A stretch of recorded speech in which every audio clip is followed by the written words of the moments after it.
Welcome to Raj news. నేను Monica. Telugu రాష్ట్రాల్లో vote కోసం కోటి పాటలు తప్పడం లేదు.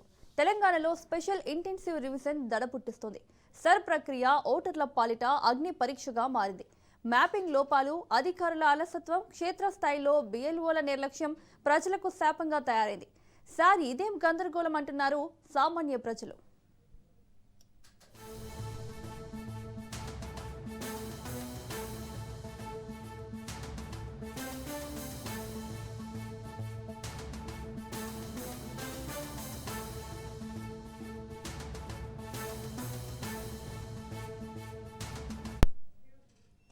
తెలంగాణలో జూలై 7తో ఎన్యూమరేషన్ ఫారాల పంపిణీ గడువు ముగిసింది. కానీ క్షేత్రస్థాయిలో పరిస్థితి దారుణంగా ఉంది. సగం మంది ఓటర్ల చేతికి అసలు ఎన్యూమరేషన్ ఫారాలే చేరలేదు.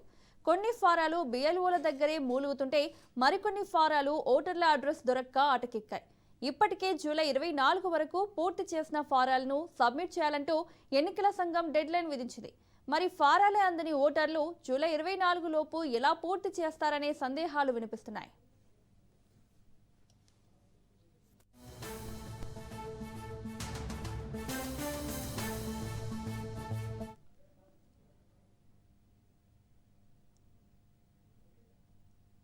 మ్యాపింగ్ కాకపోవడంతో భారీగా ఓట్లు పోతాయనే భయాందోళనలు ఓటర్లలో వ్యక్తమవుతున్నాయి.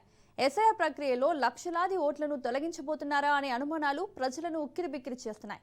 ఇక ఇల్లు మారినోళ్ల పరిస్థితి ఘోరం. వలస జీవులకు ఓటుగండం పట్టుకుంది.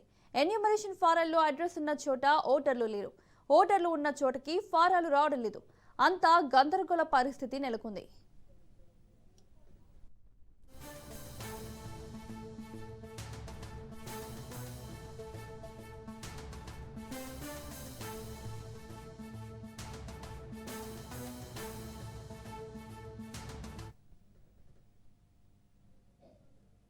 మరోవైపు ఫారాలు అందుకున్నోళ్ల కష్టాలు వర్ణనాతీతం.